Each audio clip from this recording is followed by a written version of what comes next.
Muy buenas tardes con toda la audiencia de su canal Dani Padilla 93. Hoy vamos a tocar un tema muy importante para todos los cristianos y es sobre el pentecostalismo versus el neopentecostalismo. Vamos a analizar las diferencias a la luz de la palabra de Dios y esperamos pues que pueda llegar a más personas y puedan saber más lo que es el pentecostalismo clásico y lo que diferencia con el neopentecostalismo, ya que por mucho tiempo se ataca mucho a denominación pentecostal y este en vivo yo sé que va a ayudar a aclarar lo que es la verdadera doctrina pentecostal. Y esperamos pues que sea de mucha edificación. Por favor, compartan este en vivo, denle like, porque esto nos permite pues hacer temas importantes y relevantes para todos los cristianos. Bien, hoy tenemos al hermano Jorge David Canto Encalada, que es ministro, pastor, maestro y escritor, nacido en Mérida, Yucatán, México, el 8 de diciembre de 1993, con padres pastores pentecostales. Creció en una iglesia evangélica pentecostal de las Asambleas de Dios. Jorge a los 19 años deja su ciudad natal, Mérida, para radicar en la Ciudad de México, donde concluye una licenciatura en ingeniería en audio y producción de música contemporánea. Sin embargo, regresa a la ciudad que lo vio nacer en el 2017 para continuar sus estudios ministeriales y levantar obra evangelizando. Actualmente se encuentra casado con Vanessa Borges Sen y estudiando una maestría en divinidades en la Facultad de Teología de las Asambleas de Dios en América Latina. Jorge se encuentra pastoreando, enseñando en diferentes instituciones, así como dando conferencias teológicas. Bien, tengo el gusto de tener nuevamente y le doy la bienvenida al hermano Jorge Canto. Bienvenido, hermano. ¿Qué tal, hermano? Me da mucho gusto estar aquí. Me da gusto estar aquí de nuevo con usted. A toda la audiencia le mando un saludo, muchas bendiciones y un fuerte abrazo. Muchas gracias, hermano. La primera vez que tocamos en el primer en vivo, gustó a muchas personas. Hemos estado haciendo contenido para que pues más personas sepan cosas que quizás no se hablan mucho. Y pues ha llegado, ¿no? Hemos hecho varios cortos y hay cosas que a veces la gente desconoce, importante que lo estamos compartiendo y yo sé que este en vivo va a ser de mucha bendición. Amén. Bien, voy a empezar con una breve oración, hermano. Sí, adelante, hermano. Gracias, Padre amado, te damos en esta tarde por esta oportunidad que nos das para tocar este tema, Señor, que pueda ser de edificación, que nos ayude, Señor, a tener discernimiento, discernir la verdad con el error.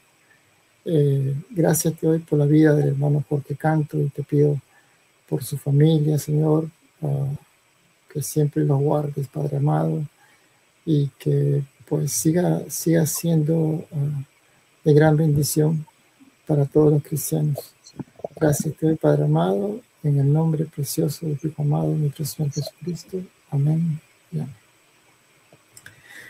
Bien, hoy estaremos tocando el tema pentecostalismo versus neopentecostalismo.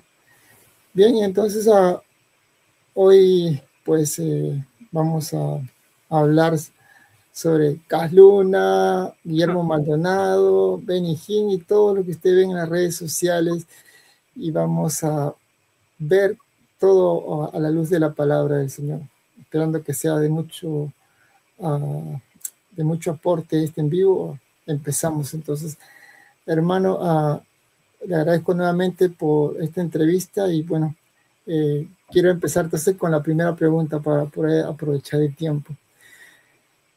Desde una perspectiva pentecostal, ¿cómo definiría usted el pentecostalismo clásico y cómo describiría el neopentecostalismo sin caer en simplificaciones? depende mucho de la perspectiva con la que se interactúe con los datos, porque desde una perspectiva tradicional cristiana se va a decir que el pentecostalismo clásico surge de mayor medida porque hubieron otros brotes antes y después en el hemisferio sur, en Europa, pero el que conocemos al menos de forma popular se cree que nace en 1906, el avivamiento de la calle Azusa, con algunas presuposiciones teológicas que dio este teólogo metodista, bueno, salió del metodismo de santidad, Charles Farham, que luego va a ser eco en William Seymour, que va a llevar esta comprensión a la calle Azusa, Los Ángeles, donde va a haber ahí una manifestación importante del mover del Espíritu Santo, sobre todo en el aspecto carismático, lenguas, sanidades, dones sobrenaturales que se manifiestan y hacen que pues, el periodismo estadounidense, la prensa internacional ponga un poco de atención ahí. De ahí surgen las iglesias pentecostales clásicas, ¿no? Como la Iglesia de Dios en Cristo, la Iglesia de Dios de Cleveland o Asambleas de Dios, por ejemplo. Entonces, el pentecostalismo clásico, hablando en cuestión de era, pues empieza en 1906 y va a tener el énfasis. Algunos historiadores ahí debaten cuál va a ser el énfasis más primordial. Por ejemplo, Ole Wanger va a decir que el énfasis está en la perspectiva de la inminencia de la venida del Señor Jesús, y lo demás es subyacente a eso, es decir, está subordinado a esa cuestión como primordial. Sería el bautismo del Espíritu Santo con la evidencia de otras lenguas como muestra de la señal del fin de los tiempos en el que se predica el Evangelio. Por eso había un énfasis muy marcado de misionero para alcanzar a los pueblos. Otros van a decir no, que la doctrina principal es el bautismo en el Espíritu Santo, una obra subsecuente, diferente a la regeneración y a la salvación, que le permite al creyente poder testificar con poder, y que la señal inicial de esto son las lenguas. Esto no es totalmente uniforme, hubieron algunas personas que pensaron un poco diferente, hubieron otros movimientos pentecostales que se pueden caracterizar como clásicos que no tenían esta comprensión. Pero lo que sí va a ser es algo muy peculiar de este movimiento, va a ser ese anhelo intenso por la predicación ante el tiempo del fin. O sea, va a ser un movimiento muy apocalíptico, y sí va a dar énfasis en los dones del Espíritu Santo, sobre todo para cumplir con el plan y propósito de Dios. Así es. Y esos temas, pues, atraen mucho a las personas. Cuando se habla, pues, todo lo que es el apocalipsis, eso llama mucho la atención a la gente, ¿no? Sí, siempre. Siempre es eso. Y también para corroborar en cuanto a el pentecostalismo, hay doctores que no son pentecostales que hablan dentro de la historia del cristianismo, mencionan al pentecostalismo, ¿no? Y dan buenos comentarios, ¿no? Siendo de otra denominación, no siendo pentecostales, ¿no? Sí, sí. Sí, ¿no? Incluso hasta Justo González habla del pentecostalismo. Bien, entonces, solo para corroborar que es una denominación, pues, con base teológica, ¿no? En la bíblica. Así es. Bien, ¿diría usted, hermano, que el neopentecostalismo es una evolución natural del movimiento pentecostal o representa una ruptura? Hay una cierta continuidad, no se puede negar eso, pero tampoco puede ser como una continuidad completa, como si fuera la conclusión lógica del movimiento pentecostal, pero sí toma del ethos pentecostal, pero también hay una ruptura. Entonces por eso es algo intermedio, no se puede decir que simplemente es la conclusión lógica, ¿no? Sino que sí influenció, pero no necesariamente esto nos va a llevar a la conclusión de que es lo que sigue del pentecostalismo, ¿no? Que un pentecostal clásico va a terminar siendo un neopentecostal.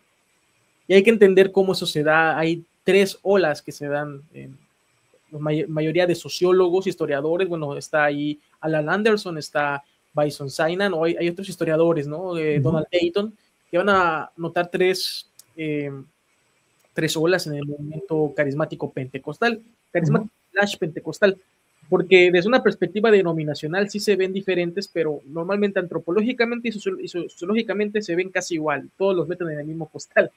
Claro. Y eso es también un problema, yo ahorita quiero hablar de esto, pero después del la calle Susa y de los movimientos pentecostales clásicos que tenían este énfasis evangélico en Cristo, como ya sabes, el evangelio completo, el full gospel, movimientos de obra consumada pentecostal, Cristo salva, Cristo sana, Cristo bautiza, Cristo viene. Los otros movimientos es más wesleyano de santidad, van a decir lo mismo, solo que van a agregar el Cristo santifica.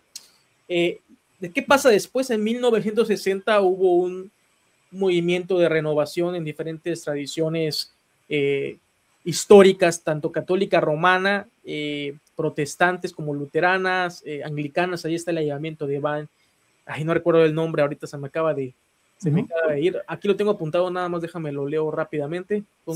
De Van Nuys, ese avivamiento ahí en California con Dennis Bennett en 1960 va a ser parteaguas para ver cómo las iglesias históricas que se opusieron al principio al pentecostalismo rígidamente, enfáticamente, van a abrir su visión a dejar que esta comprensión pentecostal tenga cabida en su teología, ¿no? Y entonces se da énfasis también a las lenguas, a las manifestaciones del Espíritu, incluso una obra subsecuente como pentecostal lo ve, aunque no todos van a abrazar esta cuestión como necesariamente evidenciado con las lenguas. Entonces, no es que sea todo malo, es bien curioso porque dicen algunos documentos, ¿no?, que en la Iglesia Católica Romana esta renovación empieza también en gran medida con la lectura de David Wilkerson y su testimonio acerca de la evangelización allí en Nueva York a diferentes grupos o tribus urbanos de Nueva York, y que ese testimonio influenció bastante a los católicos para empezar a buscar una renovación y empezaron a haber manifestaciones en sus servicios. Entonces vemos que sí toma algunas cuestiones de la espiritualidad pentecostal, pero la teología no.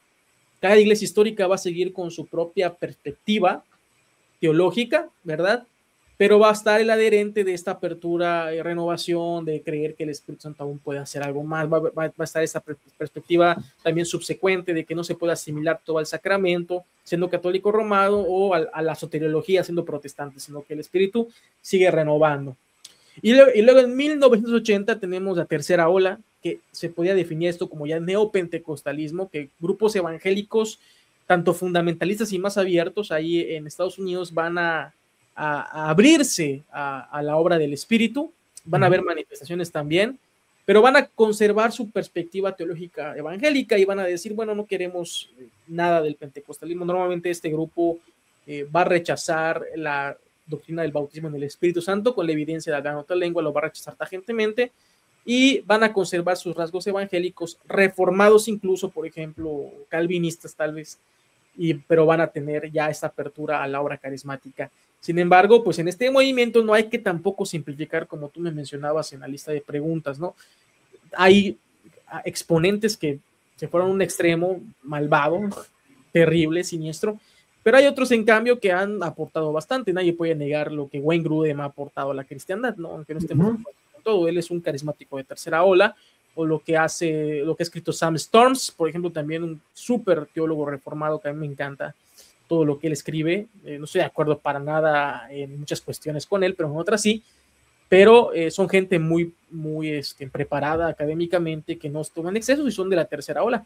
Pero también tenemos los estragos de Peter Wagner, que surge de esta tercera ola también, que él al principio no quería nada con los pentecostales. Escribe un libro que se llama Ahí vienen los pentecostales, describiendo cómo aumenta la membresía de la iglesia, cómo ha sabido el pentecostalismo en Latinoamérica impregnar con su doctrina sencilla a la gente de escasos recursos, a la gente necesitada. Pero él luego va a proponer esta reforma apostólica profética, ¿verdad? Donde se dice que hoy hay apóstoles con el mismo grado de autoridad que los 12 apóstoles del Cordero, que los profetas aún siguen vigentes, ¿no? Y esta cuestión, pero lo va a llevar a un extremo que va a ser dañino, que va a dar pie a todo lo que estamos viendo hoy, que es una deformación tremenda del evangelio. Y bueno, entonces no se puede simplificar a todos como malos, pero van a tener esa característica. Se va a ya casi a rechazar todo lo que es el pentecostalismo clásico, más que la apertura de los dones sobrenaturales. Y la restauración apostólica y profética también nace de esta parte, de este movimiento. Interesante. Sí. Bien, ¿cómo difieren ambos movimientos en la doctrina del sufrimiento, prosperidad y bendición? Bueno, pues que lo que estamos viendo hoy es que muchos, bueno, ya la conclusión malvada lógica de esta tercera ola. Lamentablemente sí estamos viendo, ¿no?, que hay un optimismo desmedido en cuanto a la sanidad divina, porque los primeros pentecostales sí creían que Dios aún sanaba a través del Señor Jesucristo, y lo creían y oraban por los enfermos. Hay que tener esa fe no vacilante, creer que Dios puede hacerlo aún. O al menos yo soy pentecostal y creo que el Señor se sigue moviendo. Tengo un bebé enfermo en este momento, estoy dando esa entrevista, yo estoy orando por mi bebé, lo están bañando porque tiene temperatura alta, pero pues aquí andamos por gracia de Dios. Entonces creemos, pero este movimiento carismático actual pues sí niega que Dios utilice algún tipo de sufrimiento para hacernos crecer.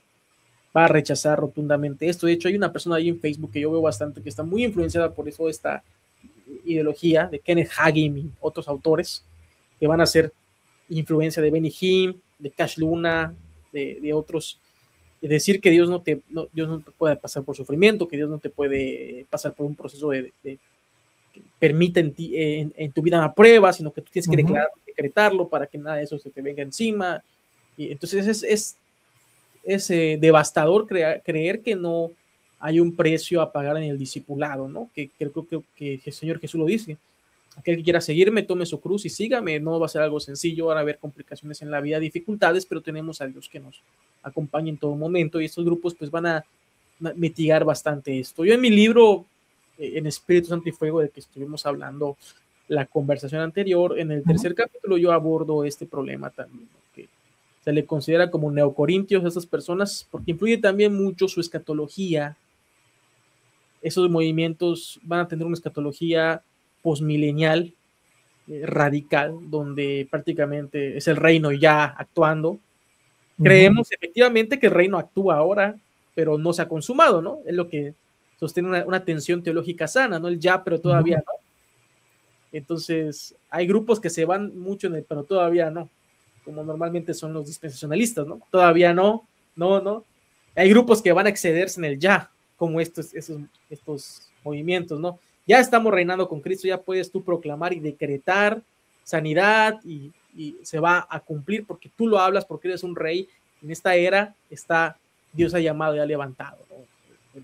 El reino ya está actuando, hay que ingerir, hay que tener que ver allá en la política, tenemos que gobernar, tenemos que volver a levantar. Hay mucha perspectiva de una teocracia, una teonomía. Entonces, en efecto, esto va a influenciar bastante en la comprensión del sufrimiento y del precio a pagar, ¿no? Como un discípulo de Jesús en medio de una generación perversa. Así es, y me hizo recordar a Myles Monroe, ¿no? Que tiene su libro El Reino Ahora, ¿no?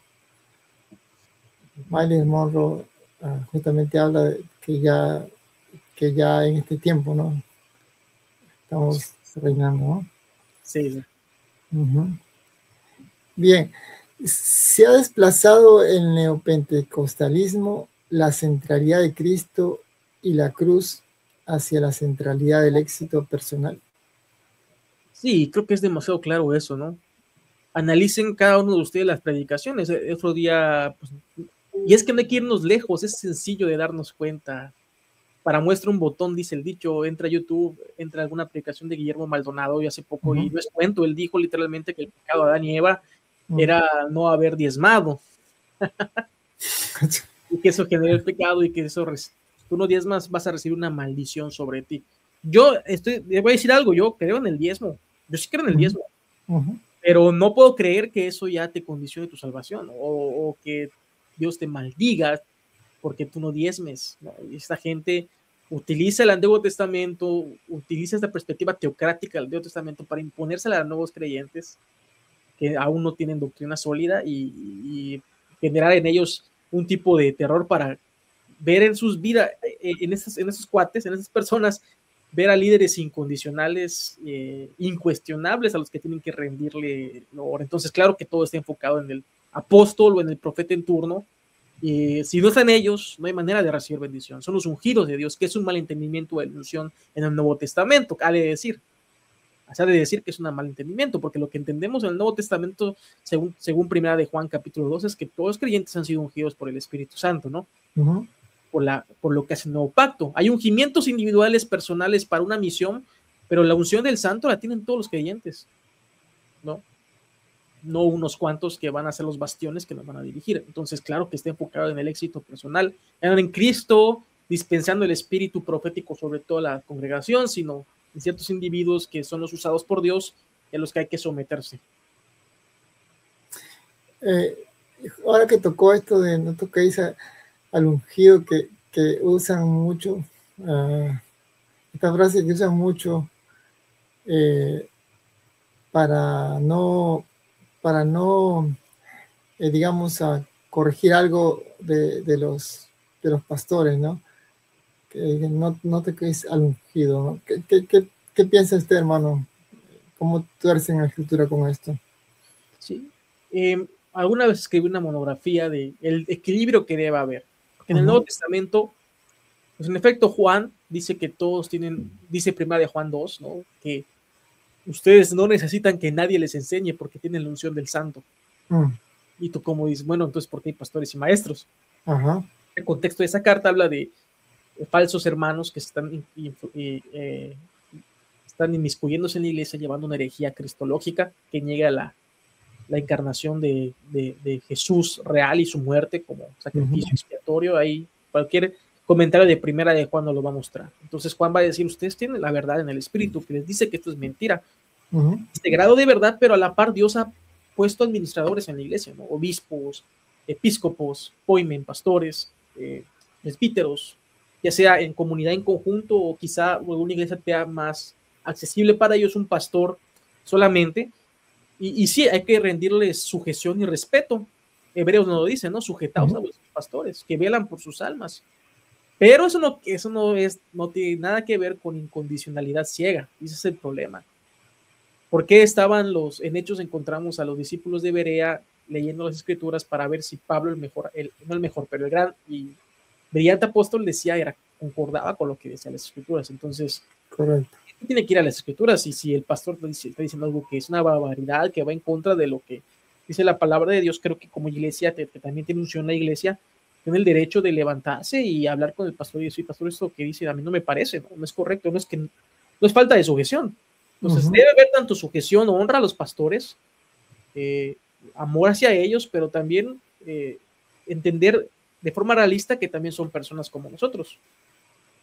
No es un dictador al que tenemos que someternos, y lamentablemente mucha gente tiene esa idea aún, porque no se ha dejado llevar por el pensamiento de la palabra de Dios. Al contrario, han dejado que las tradiciones o lo que les dicen simplemente por el carisma o por lo bonito que se ve o lo opulento o la retribución buena que te va a dar a ti económicamente, dar tu dinero, dar tu auto, dar tu propiedad, pues se dejan llevar. Normalmente yo, hermano, siento que mucha de esta gente que cae en estos movimientos es porque tiene muy baja autoestima o necesitan algún tipo de aceptación, de verse como quizá algo que no tuvieron en la vida secular, vamos a decirlo así, claro, mediática, del éxito monetario. Entonces aprovechan entre estos grupos y pues se les da ese estatus, ¿no?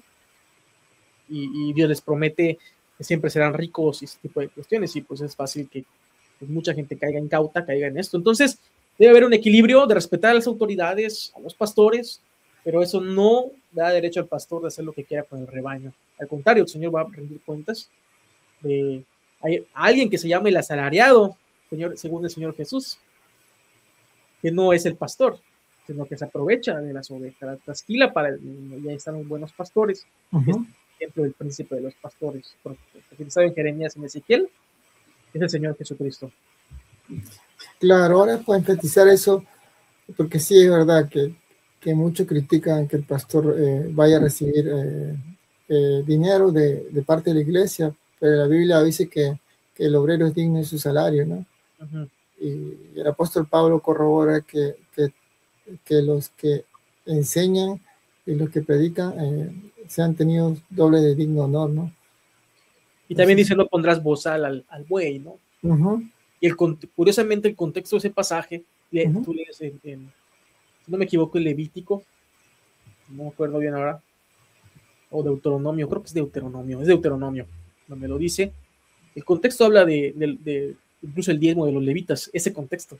No estoy diciendo que necesariamente se traslade el diezmo ya al Nuevo Testamento, pero sí Pablo da una pauta primigenia del texto bíblico donde se nos enseña que el ministro de Dios que se dedica a las cosas de Dios merece, ¿no? merece su salario, ¿no? Sí. Sí, claro, porque imagínense todo lo que tiene que dedicarse el pastor a preparar la palabra, estar en oración, atender a las ovejas, ver por la iglesia, el mantenimiento. Entonces, ¿cómo va a poder vivir si el Señor no sería justo, ¿no? Que llama a alguien y no le provea los recursos, ¿no? Así es, hermano. Bien, muchos neopentecostales enfatizan decretar, confesar y declarar. ¿Esto tiene sustento bíblico o se aleja de la espiritualidad pentecostal histórica? Yo creo que sí hay un argumento bíblico en el sentido de tomar nosotros el valor de creer que Dios lo puede hacer. Bueno, algunos piensan que Marcos capítulo 16, el final de Marcos no es propio de los textos más confiables que son el Vaticano y el Sinaítico, y es verdad, pero yo creo que es una tradición legítima. Yo creo que el texto es auténtico, y dice ahí el Señor Jesús: impondrán manos y los enfermos sanarán. Yo veo a los apóstoles en Hechos teniendo fe, creyendo que Dios lo puede hacer. No, es algo sobrenatural que Dios hace en la gente. Claro. Yo creo que hay que tener esa intrepidez, ese valor, ese creerle a Dios que Dios lo puede hacer. Pero, como digo siempre, la Biblia maneja tensiones que nos permiten tener un discipulado sano y equilibrado. Según en Hechos, cuando la iglesia está orando, claman a Dios para que Él siga manifestando por medio de maravillas. No encontramos en el texto bíblico ningún asidero que nos muestre que podemos simplemente por el poder que está en nosotros, en nuestra boca, hacer que las cosas sucedan. Esa es una característica divina de Dios, ¿no? Es lo que dice Romanos capítulo 4. Dios llama a las cosas que no son como si fuesen. Y me da mucha risa porque se traslada esto fácilmente a Romanos, perdón, es que me habló mi papá. A la persona, al ser humano. Entonces, si Dios hace esas cosas, también tú lo puedes hacer. Casi Luna dijo que somos Jehová Junior, no, que tenemos el texto bíblico nos muestra que si bien sí tenemos al Espíritu en nosotros, aún debe haber un grado de sujeción y confianza en la soberanía de Dios, ¿no?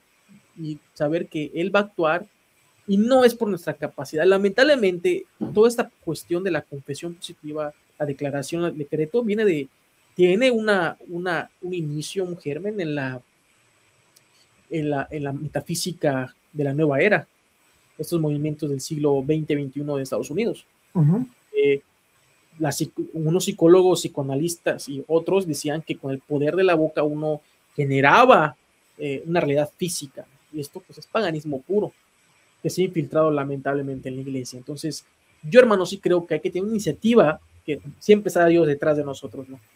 Pero en confiar en Dios, que Dios va a actuar en sanidades, en milagros, pero siempre dejar una pauta a la soberanía de Dios. Es lo más claro que yo veo en el texto bíblico, una tensión entre que Dios nos dice: confía, hazlo, cree, pero también en descansar siempre en su entendimiento y sabiduría. No nos corresponde a nosotros faltar el respeto a Dios así, diciendo y decretando. Nosotros no tenemos ningún poder de decretar ni establecer. Eso es lo que hace el Señor. Pero nos comisiona a creerle y a predicar y a imponer manos, a orar por los enfermos, a proclamar la sanidad divina del Señor. Pero al final Él va a hacer la obra, no nosotros. Ahí está, creo que, el punto importante. Porque pues un reformado, que yo no estoy de acuerdo, respeto mucho a mis hermanos, pero lamentablemente su teología, ellos dicen que no es determinista, pero a veces yo pienso que puede caer en eso, ¿no? Dios ya estableció todo, no hay manera de contradecir ese decreto estático, pero yo veo en el texto bíblico cuestiones muy diferentes. Por ejemplo, Dios ya había decretado que Ezequías iba a morir.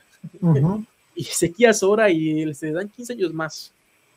Hay cuestiones en el texto bíblico donde se dice que Dios había decretado muerte, y al final, por la oración y la intercesión, las cosas pueden cambiar. Es el texto bíblico, ¿no? Yo no hago problemas con él.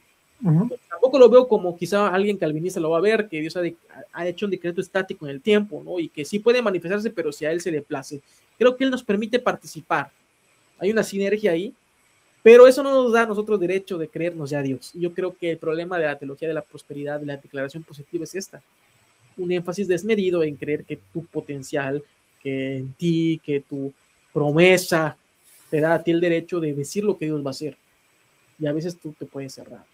De ahí que hoy vemos profecías que dicen ser profecías, pero son clichés que se van acumulando tiempo con tiempo por por la cuestión mediática, la cuestión igual cultural, asociamos ciertas palabras con que es profecía y hay profetas que siempre van a decir lo mismo, que usan las mismas palabras para cada evento, ¿no? Clichés yo le llamo. Por ejemplo, este año va a ser el año de la restitución y pues venía el COVID, ya habían dicho que iba a ser el año de la restitución. ¿Dónde está?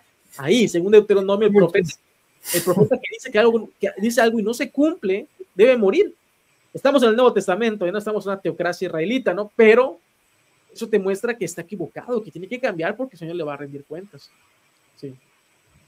Así es, muchos predicadores de la prosperidad un año antes de la pandemia declararon cielos abiertos y agarraron pasajes de bendición del Antiguo Testamento y fue todo lo contrario, ¿no? ¿Qué pasó? Sí, así es. Sí. Bien, ¿existe el riesgo de que el neopentecostalismo coloque la experiencia por encima de la escritura? Sí, claro. Pues creo que con lo que hemos platicado se ve lo suficientemente que esto no es, o sea, para decir ciertas barbaridades y que nada pase, no, o sea, decir cosas que afrentan al texto bíblico, que son cosas básicas que el lector a prima facie va a decir, wow, esto no tiene nada que ver con lo que estoy viendo en el texto bíblico, ¿no? Pues ya nos dice que es claro que desde luego ponen la experiencia por encima de la verdad bíblica. Y eso es un peligro tremendo porque todo entra en una cuestión subjetiva. Yo creo que las emociones, el patos humanos, yo no soy estoico, yo creo que es bueno, Dios lo puso, nos ha dado diferentes temperamentos, diferente inteligencia emocional para expresar su palabra y que no es mala la emoción en un servicio, que es buena, hay que dejarle lugar, pero nunca va por encima de la verdad revelada a través de la Biblia. El problema es cuando esto nubla la verdad revelada a través de la Escritura. Y podemos ver, pues, por ejemplo, esto, ¿no? Que el pecado de Adán y Eva fue no diezmar. ¿Saben? ¿Qué cabeza? Claro. Pero el problema es que la gente lo cree, la gente lo abraza y lo sostiene como si fuera la verdad última, porque lo dijo su apóstol o su más querido predicador, su profeta. Dante Gebel no es necesariamente de este movimiento de la prosperidad, porque ha sido crítico de ella, pero sí es de todo este movimiento nuevo, ¿no? Neoevangélico, que es más emergente. Pues es una figura carismática que puede entrar en el molde de esos predicadores, que yo respeto. Hay ciertas predicaciones que me han gustado de él. En mi juventud, mucho de lo que él hablaba me tocó mi vida, pero pues debido a que es muy famoso, a que la gente lo respeta, a que la gente se ríe con él, que es muy carismático, uno se empieza a atrever a dar declaraciones osadas, como por ejemplo decir que Judas se salvó.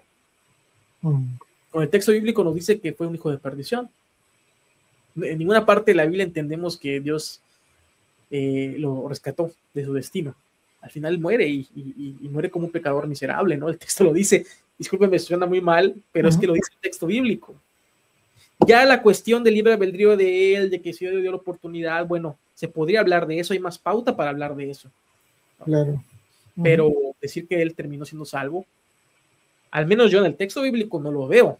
Claro, no. Pero ahora porque alguien famoso lo diga, ¿con qué base lo dices? No, es que no entiendes la gracia. Bueno, es que el texto bíblico dice una cosa diferente.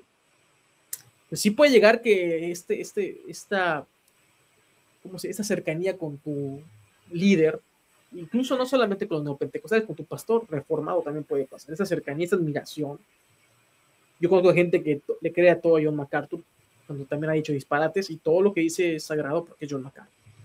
Le tiran a todos los predicadores de la prosperidad, pero cuando John MacArthur había dicho algo que era incorrecto teológicamente, no es que es John MacArthur, bueno, pero podemos matizarlo, podemos corregir, no es que es John MacArthur, pues R.C. Sproul. Entonces no es necesariamente algo propio del solamente el neopentecostalismo, pasa con los pentecostales, con los reformados, con los bautistas, con la Iglesia Católica Romana, es el vivo ejemplo de esto, con la tradición y el dogma y la declaración papal ex cátedra, el magisterio. Entonces poner como infalible una última cosa, ya sea la emoción u otra persona que no sea las escrituras que el Espíritu ha inspirado, siempre va a correr ese peligro, y por eso debemos autoexaminarnos y volver a la Biblia y ver si lo que nos han enseñado, hemos aprendido, por más venerado que sea por una tradición, deba ser corregido a la luz de la Biblia, ¿no? Sí.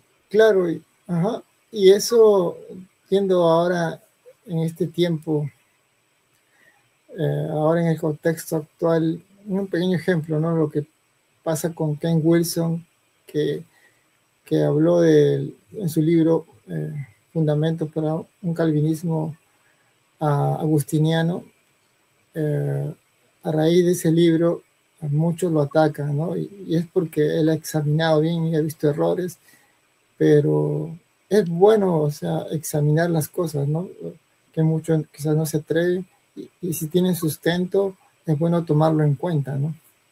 Claro, Porque, sí, ese libro causó mucha conmoción.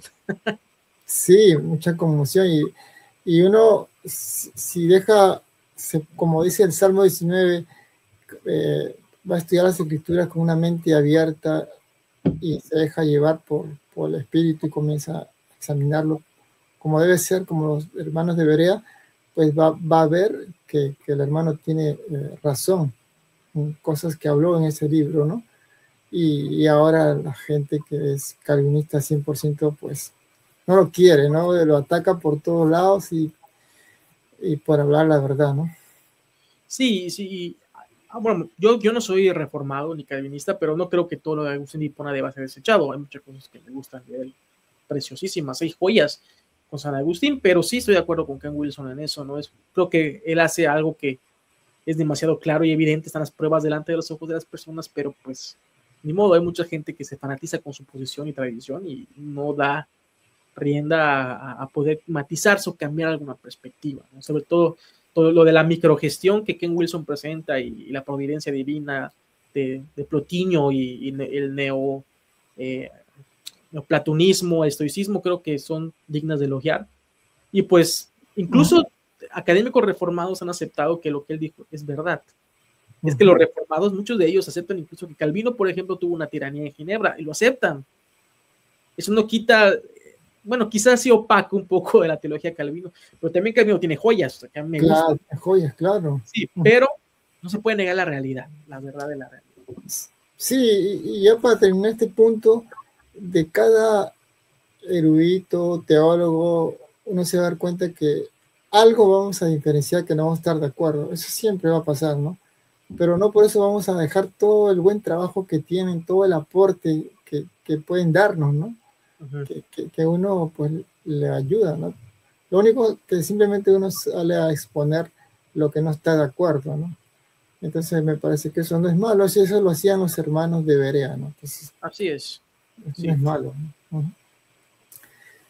Bien, el pentecostalismo clásico enfatizó evangelismo, santidad y transformación espiritual. ¿Qué énfasis ha adoptado el neopentecostalismo en su lugar? Vale la pena leer diferentes autores. Uno muy bueno es Darío López, y me gusta mucho. Son esos teólogos que la mayoría de gente no lee, a pesar de que es latinoamericana, pero él da una perspectiva latinoamericana del pentecostalismo tremenda, habiendo bebido de la misión integral de teólogos como René Padilla y otros, ¿no? Orlando Costas, Núñez, no Miguel Núñez, Núñez el teólogo de la misión integral. Él dice justamente que la diferencia del pentecostalismo con el neopentecostalismo es los destinatarios, ¿no? Y el pentecostalismo inicia con gente que no valía nada delante de las personas. O sea, un afroamericano, un afrodescendiente, William Seymour, que Charles Farhan, por cierto, vio con desprecio y racismo brutal por lo que Dios estaba haciendo. Tuvo envidia, yo creo, celos. Charles Farhan, algunos lo pintan como este padre del pentecostalismo. A mí, la verdad, hermano, no me agrada tanto, porque el tipo era racista. Tenía esta perspectiva de que casi neonazi. Bueno, no, eran tiempos donde apenas iba a estar la Segunda Guerra Mundial, no es neonazi, pero era nazi casi, ¿no? De que la raza ario blanca era la verdadera pura, y por ejemplo, los afrodescendientes tenían la marca de Caín, ¿no? O sea, los blancos, es diferente a la comprensión de Hitler, ¿no? Pero parecido. Los blancos realmente son descendientes israelitas y los negros son de Caín, por ejemplo. Entonces él era racista, y al ver a William Seymour, Dios moviéndose a través de él, pues imagínense, un historiador llamado Frank Battleman va a decir, ¿no? en su libro Azusa Street, va a decir que la línea de la sangre había borrado la línea de separación por las leyes de Jim Crow, que decían que todos somos libres pero no iguales, la supremacía blanca. Pero ahí veían blancos, afroamericanos, hispanos de Puerto Rico, mexicanos, asiáticos, orando todos juntos, alabando al Señor. Gente que era marginada, gente despreciada, todos se unían a alabar. Entonces, Charles Farja ve esto y no le agrada y critica a William Seymour duramente, pero el movimiento pentecostal surge así, ¿no? Algunos de los que prosiguen van a apartarse de esta visión, pero surge con un movimiento pacifista, con un movimiento más alineado a la izquierda, no política, a la izquierda de la reforma, es decir, el movimiento más anabaptista, más de la reforma radical, más comunitario, que da énfasis al pacifismo, a la aceptación de la gente marginada, pobre, que no valía nada, que no podía tener, nunca dar un testimonio porque no tenía los grados académicos teológicos. El neopentecostalismo, bien dice Darío López, es una es algo más sofisticado, no sé cómo lo podría pronunciar, se sofistiza, o sea, eso es más sofisticado en el sentido de que ya las credenciales para poder servir se necesitan ciertos ungidos carismáticos y es más consumista, va a dar más pie a las sensaciones instantáneas, a la religión rápida y barata, a comida chatarra, es algo que va a favorecer a tu dopamina, pero no a tu espiritualidad, porque todo se ve muy pasajero. Si Dios no lo hace en ese momento, es que Dios no está actuando, por ejemplo. Esta perspectiva, por eso de declarar, y obviamente ya la gente que sigue estos movimientos, pues no es la gente pobre que empezó el pentecostalismo, es gente ya que cada vez es de más accesibilidad económica. No es que eso esté mal, Dios no te va a condenar por tener mucho dinero, no es que hubo algo pecaminoso necesariamente en eso, pero la gente que sigue estos movimientos pues busca justamente eso, ¿no? Porque acuérdense que el Señor Jesús dijo cuán difícil era que un rico entrara al reino de Dios. Era más fácil que un camello entrara por el ojo de una aguja que un rico. O sea. ¿Por qué? Porque el mensaje pentecostal clásico va a incomodar a los ricos. Va a decirle, tú lo que tienes, ayuda a los necesitados con lo que tienes. Predica el evangelio, ven a convivir con nosotros, que no somos nada. Pero ellos no, mucha gente de muy alto posición económica, psicológicamente está garantizado, ¿no? Que son los que, por ejemplo, en el tránsito vial son los que menos reglas cumplen. Y no es por querer menospreciar a esas personas, pero está comprobado psicológicamente que ven a las demás como menores, como solamente herramientas que se ocupan en estos momentos. Y el neopentecostalismo va a estar lleno de estas personas, ¿no? Porque va a preferir todo esto de quedar bien, de prosperar en ese aspecto, de generar, pero no del precio del discipulado, ¿no? Que a veces nos lleva a negarnos a nosotros mismos. Así es. Sí. Ahora que tocó, hermano, ese texto del ojo del camello y los ricos, solo para corroborar, ese texto es literal, ya que hay comentaristas que lo van al contexto histórico, pero ese es literal, porque es verdad, no sea, un rico, como usted dice, le es difícil aceptar lo que dice Dios en su palabra, y pues eso es tal como lo dice el texto, ¿no? Como sí. Un camello va a poder pasar por el ojo, entonces así lo compara a los ricos, ¿no? Que no les hace. Algunos piensan que se refería al camello que entraba a una puerta de Jerusalén, que se llamaba el ojo de la aguja, y tenía que bajarse el camello, no, nada que ver. O sea, Jesús está haciendo un juego ahí, una hipérbole, ¿no? Claro. Dejar cuán difícil es que sí. Claro, exactamente. Bien, yendo a los famosos predicadores, hermano, para pues saber más. ¿Está de acuerdo cuando Joel Austin menciona en cada culto, porque lo hace en sus cultos, cuando dice, esta es mi Biblia y yo puedo hacer lo que mi Biblia dice, lo que yo puedo hacer? Pues ahí está la cuestión. Sí podemos hacer lo que la Biblia nos dice que sí podemos hacer. No, claro, ajá. Pero el problema es que ellos sacan de contexto el texto bíblico. Claro. Entonces, por ejemplo, yo con esa perspectiva bien podría decir, de ahí de entender bien lo que es ser exégesis bíblica, ¿no? Bien podría decir, cuando está en la Biblia, cuando el diablo le dice a Jesús, todo lo que ves, te lo daré si postrado me adorases. Entonces, imagínense, pues yo según la Biblia dice que lo puedo hacer, entonces tomo ese texto y se lo pido a Dios. Ya ves, no aquí dejen su ofrenda y su diezmo y su pacto a mí, el apóstol, porque dice la palabra, todo que esto que ves, si te postrares, yo te lo daré. Yo puedo hacerlo con la Biblia lo que se me da en gana a mí, porque puedo tomarla y tomar pasajes cortados de aquí para allá. Claro. Un muchacho que va al buffet de comida china puede usar Filipenses 4:13, ¿no? Todo lo puedo en Cristo que me fortalece para poder acabarse un buen plato de comida. Es sacar el texto de su contexto. Entonces eso cualquiera lo puede hacer. O sea, pero si yo hago lo que la Biblia me dice que sí debo hacer, eso es diferente. Y espero que usted lo cumpla, porque normalmente se usa para agarrar lo que el texto bíblico no nos está diciendo o dar un énfasis que el texto bíblico no hace, ¿no? Sí. Claro, o el otro texto que mucho se utiliza es llama las cosas que no son como si fuesen. Sí, que estábamos hablando, que está en Romanos 4, que se refiere a cómo Dios proclama una verdad que no se veía, pero que ya estaba ahí, que era hacia Abraham, que iba a tener un hijo con Sara, y que debido a su edad larga, cómo esto era posible, y que Abraham esperó y tuvo fe, esperanza contra esperanza, ¿no? Y que eso se hizo realidad, porque Dios llama a las cosas que no son como si fuesen, y también como nosotros que somos justos a sus ojos, cuando no lo somos realmente, o sea, no lo éramos realmente, pero lo logra hacer a través de Jesús. Es algo impresionante lo que Dios hace, porque su sabiduría es inigualable. Pero no se refiere a nosotros, se refiere a Dios, el texto bíblico. En ninguna parte del texto bíblico Pablo menciona, es más, el texto ni siquiera se refiere ahí a estar pidiendo cosas, se refiere a la promesa, a la metanarrativa bíblica, de cómo la promesa se va amplificando hasta los creyentes. No tiene nada que ver con pedir cosas a Dios, o contexto de oración, o de declarar, o decretar, no tiene nada que ver con eso. Claro, así es.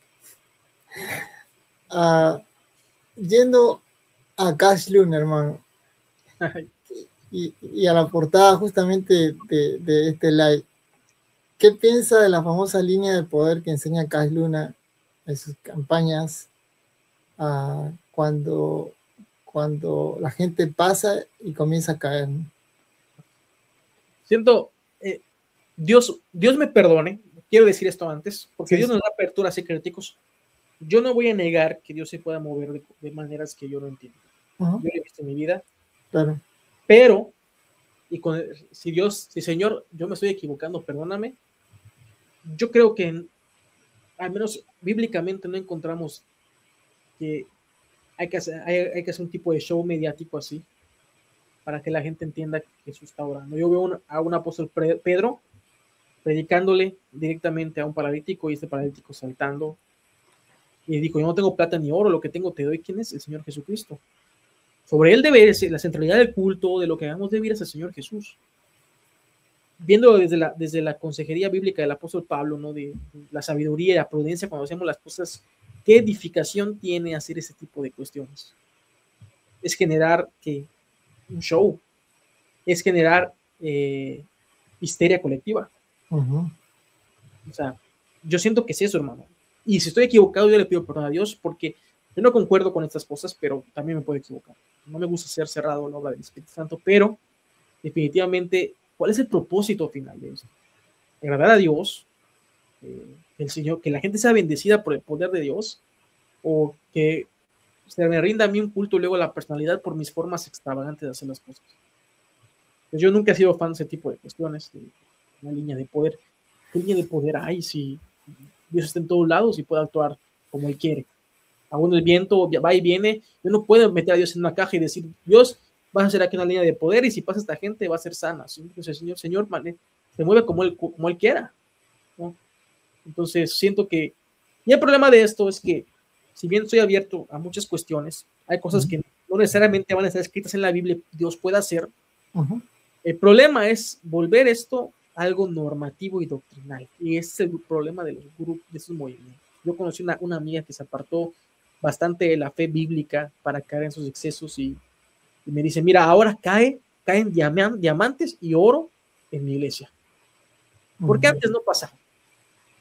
Y decía: ¿y en qué parte de la Biblia a mí me muestra que eso es garantía de que yo estoy en el lado correcto de las cosas? En ninguna parte del texto bíblico se me dice. No estoy negando que no pueda pasar, porque yo sí he escuchado testimonios y he visto que Dios se ha manifestado, pero el punto no es tomar eso como algo normativo. El Espíritu puede actuar como Él quiere, pero al final Dios nos va a pedir obediencia a su palabra y a Él, y que su Hijo sea glorificado, no lo que podamos hacer con nuestras propias fuerzas es muy característico de esos predicadores, siempre a echar mano de cosas polémicas o morbosas o extravagantes para que la gente voltee a ver.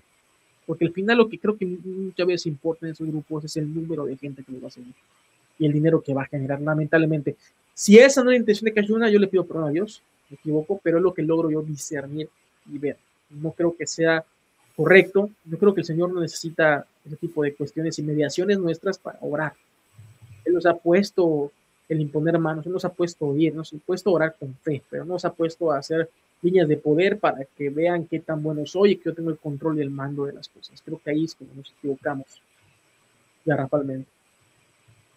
Así es. Y bueno, tú como pentecostal quisiera que me corrobores, o sea, cómo Dios usa, ¿no? Por ejemplo, los nombres que te voy a mencionar son siervos que eran muertos en su amor al dinero, ¿no?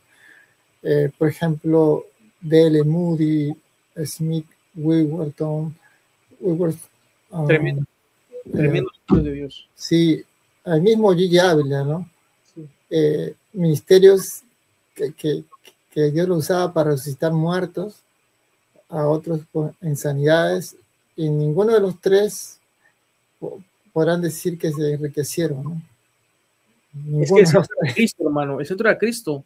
Gigi Ávila es muy criticado, sí pudo haber tenido cosas extrapolares. Por eso yo digo, a veces no me gusta ser demasiado crítico. Me gusta discernir, pero no ser un crítico, claro, pero que destruye todo, ¿no?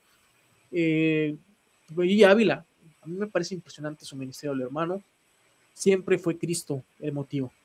Siempre fue Jesús. Siempre fue Jesús, que Jesús exaltado, independientemente de algunas extravagancias que pudo haber hecho. Claro, era Cristo. Era Cristo. Sí, el Señor se va a mover y va a tirar escarcha, gloria a Dios, pero al final Jesús es el centro de todo. Esos predicadores daban énfasis a eso. Pero cuando los medios que Dios puede usar se convierten en un fin, es el gran error, porque el texto bíblico dice que las señales nos van a seguir, no nosotros seguimos a las señales. Tú predica la palabra, deja que Dios te use, pero Él va a ser el que manifieste como Él quiera. No eres tú. Y ese es el problema. Imagínate, hermano, yo lo logro entender, no estoy diciendo que aprobando lo que hacen, pero logro entender. Imagínate que la gente te empiece a clamar, que la gente te pida para llenar un estadio. O sea, tú vas y llenas un estadio de personas. La gente te aclama, la gente te habla, la gente te ama. Todos gritan tu nombre cuando sales, como una estrella de rock. Y es muy fácil perder el piso.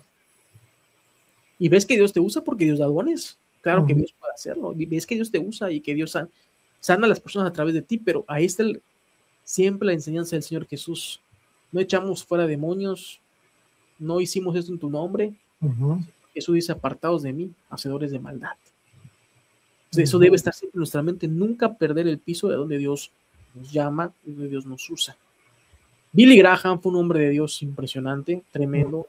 Nunca perdió el piso porque desde el principio tuvo un grupo de gente que él mismo estableció delante para que le ayudaran a nunca perder el piso. Cuando subió un ascensor, él siempre iba acompañado de alguien. Si subió una mujer, él siempre salía del ascensor. Cuando llegaba a un hotel, su equipo le cerraba con llave la recámara, quitaban las televisiones de la recámara. Y por eso vemos un ministerio que nunca cayó en escándalo sexual. Tuvo conciencia de que eran seres humanos y que había gente. Tú puedes estar muy feo, y siempre digo, pero si Dios te usa y tienes un carisma a predicar, la gente lo mira. Y también hay problemas también de índole sexual, de promiscuidad por lo mismo, porque nadie está exento, incluso en los ministerios exitosos tienen este peligro. La clave está en si yo voy a poner las barras necesarias, porque Dios me va a usar de una manera tan grande como a mucha gente que... Benny Hinn, hermano, empezó muy bien. Yo vi una prédica de Benny Hinn diciendo que aún nos van a meter a la cárcel, aún nos van a tirar a un calabozo oscuro, pero vamos a seguir predicando a Cristo. Qué impresionante. Pero el problema viene después, cuando el éxito se sube a la cabeza y pierden el piso. Y esto hace que ya no, que se sientan infalibles, que se sientan ya incuestionables. Y como les digo, también a veces hasta piensan que Dios está de su lado y que no importa lo que ellos hagan. Y es cuando uno empieza a jugar con estas cuestiones, ¿no? Empieza a hacer cosas con tal de que el show y la audiencia siga arriba. Pero yo recuerdo al Señor Jesucristo diciéndole a sus discípulos, el que no coma mi carne y no beba mi sangre no va a poder ser parte de mi pueblo. Y muchos se fueron y quedaron unos pocos ahí. O sea, el número de gente no es garantía de que ellos esté haciendo las cosas bien. Así es. Bien, ¿qué opina de lo que hace Guillermo Maldonado dándole órdenes a los huracanes para que se detenga, comparándose a Jesucristo, ¿no? Como cuando detuvo la tormenta? Wow. Y yo recuerdo a un apóstol Pedro que prefirió morir de cabeza para no ser igual al Señor Jesucristo, porque no era digno de morir igual que él, y murió crucificado de cabeza. Por eso las cruces que vemos invertidas hoy se asocia al paganismo o al satánico, pero originalmente en la Basílica de San Pedro usted va a encontrar cruces de cabeza. Si usted no sabe eso, va a entrar y va a decir, wow, qué diabólico, es una iglesia satánica. No, es que era el símbolo de San Pedro, porque murió de esa manera. El apóstol que el Señor puso como líder al principio de los demás apóstoles, ¿no? Que apacenta las ovejas. Un católico va a decir, gloria a Dios a eso. No vamos a meternos en ese tema. Pero él prefirió morir de cabeza porque no era digno. Y ahora, digamos, estos hombres se creen dignos de compararse con el Señor Jesucristo. ¿Qué clase de siervo de Dios es ese? Pues el Señor nos dijo que seamos siervos inútiles. Que un siervo como trabaja, no espera que le den gracias porque para eso está. Y para eso estamos. Y claro que el Señor es tan lindo y bondadoso que nos llena de bondades y nos recompensa, claro. Pero ahora la pregunta está, ¿qué huracán se paró cuando Guillermo Maldonado dijo eso? Ninguno. No pasó. Como Dios pasando encima diciéndole, no.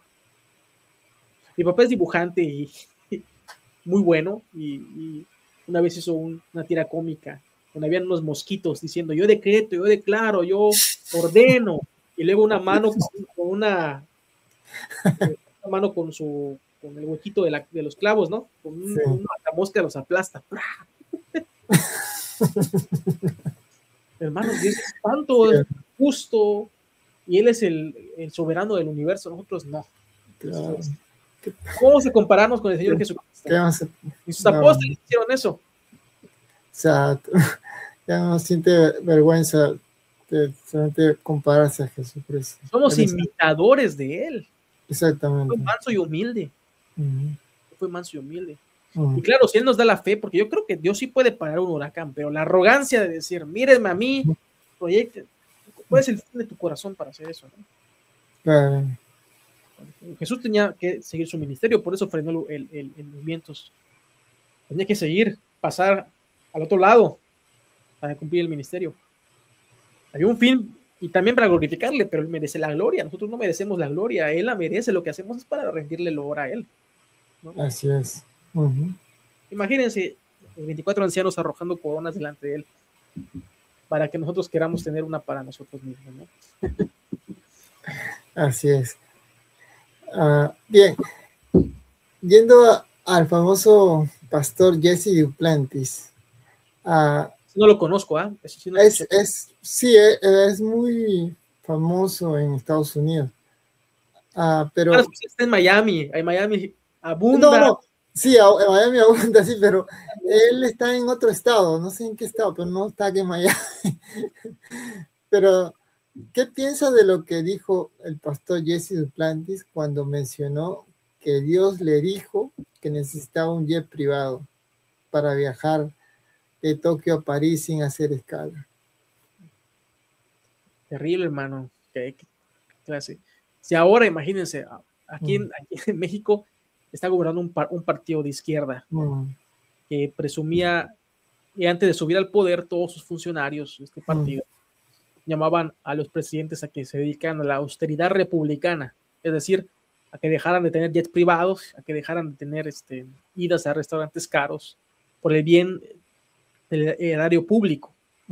Ahora ellos ya están arriba y ya viajan en jet privado y toda la gente dice, ¿qué pasó con la autoridad republicana? Así de inconsistentes se ven. Ahora imagínense un siervo de Dios. ¿Cómo Dios nos llamó a ser de perfil bajo? Habrá ocasiones quizá, imagínense, no sé, Jesús, estoy seguro que en la actualidad quizá pudiera usar un jet privado para llegar a un lugar a tiempo donde estaba a llegar por el tiempo, no sé, que iba a morir alguien y ahí va a sanarlo, ¿no? Pero esta gente hasta lo presume, ¿no? Lo presume, yo tengo un jet privado, Y el Señor Jesucristo no tuvo ni una piedra donde asentar su cabeza y fue el mayor sanador de la historia, ¿no? Y esta gente pues se aprovecha, yo creo que al menos Dios te regala eso, uno tiene que tener perfil bajo como un siervo de Dios, estar proclamándolo a cuatro vientos, mostrándolo, lo que rompe con mucho de la imagen de alguien serio que está dedicado a la predicación de la palabra. No sé qué opina usted, hermano Dani. Sí, claro, haciendo la comparación en el contexto actual de lo que es Guillermo Maldonado, ¿no? Usted como dice que tiene su iglesia aquí en Miami principal, él anda con un séquito de guardaespaldas, seguridad, incluso cuando viaja a otros países, ¿no? Y comparando con el siervo Gigi Ávila, ¿no?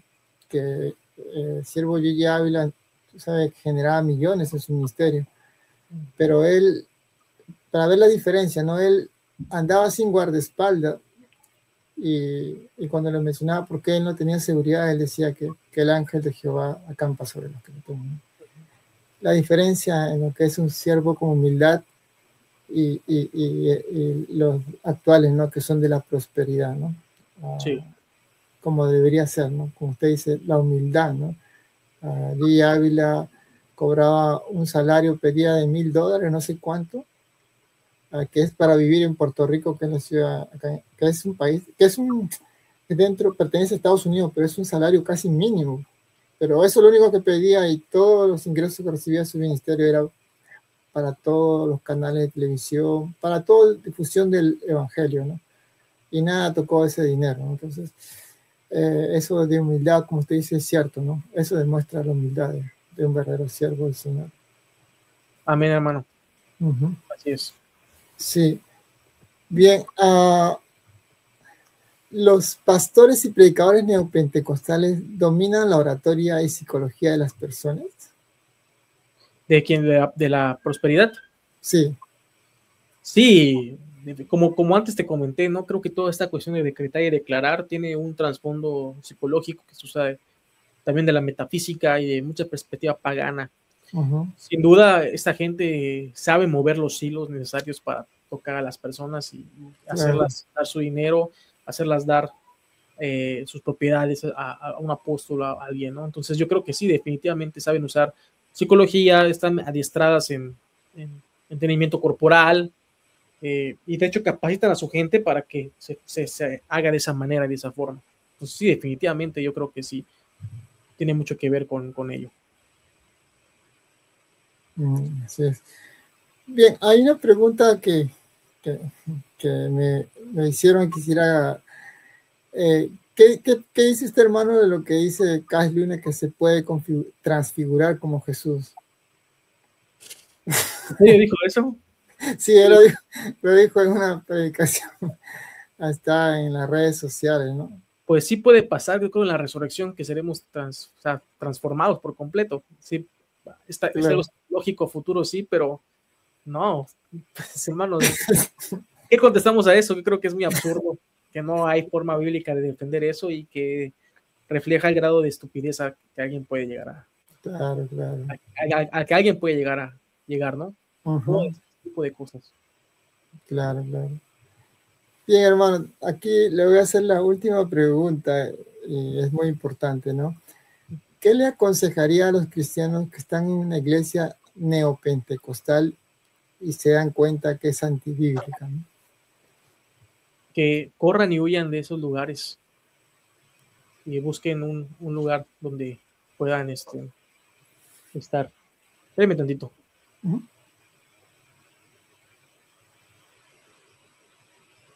Discúlpeme, hermano, me preocupé por algo, pero no. Sí, no se preocupe. Sí, pero es que mi hijo está malito y estamos viendo. Lo entendemos, sí. Me agarró en curva. Que, hermanos, huyan de esas iglesias, donde su condición de discípulo dependa de rendir pleitesía a una persona o le está enseñando cosas contrarias a la palabra de Dios. Yo le recomiendo que usted no acuda a esas iglesias. Parecen buenas al principio, pero yo he conocido gente que después terminan en problemas, te exigen y son tan meticulosos que entran hasta tu vida personal. Yo conozco pastores que deciden con quién se van a casar las personas. Entonces, este tipo ¿cómo se diría? De manipulación. Es el peor, yo creo que la peor manipulación de la religiosa porque hace en nombre de Dios. ¿Y saben cuánta gente termina lastimada, herida, porque en nombre de Dios se usa el nombre de Dios, el nombre santo, el nombre bueno para cada porquería? Y el problema es que esa gente no rinde cuentas a nadie, ¿eh? Ese es el gran problema. Porque muchos son antidenominacionales, ¿no? Pero la denominación por lo menos te ayuda a rendir cuentas, al menos en la Asamblea de Dios. Definitivamente es una denominación perfecta, pero rendimos cuentas. Y un pastor puede ser disciplinado por inmoralidad o por estar en contra de lo que la palabra de Dios enseña de manera empática. Se disciplina, pero esa gente no tiene freno. No hay quien lo discipline, no hay quien lo supervise y pueda hacer lo que quiera. Por eso caemos en aberraciones como alguna vez uno de estos pastores decían que tenían a unas chavitas menores de edad en su oficina haciéndole felaciones, perdón por decirlo así. Pero ¿cuál era la excusa bíblica de que Abraham tuvo concubinas y que ellas también eran llamadas a servir al apóstol como concubinas, en el ministerio de concubinato? Imagínense qué terrible, qué grado de bajeza moral y puede llegar, pero es que no hay un freno para esta gente. Entonces, si tú ves un pastor que no rinde cuentas a nadie lo puede cuestionar y no tiene ningún tipo de contrapeso, pues ya sabemos a lo que va a pasar. Lo mejor es siempre ir a una iglesia donde hay un pastor que ama la palabra, ama sus ovejas y lo esté enseñando, alimentando a la gente con la palabra, ¿no? Con las escrituras y con la doctrina apostólica y no con estas locuras tan terribles. Así es. Bueno, hermano, le agradecemos por este tiempo.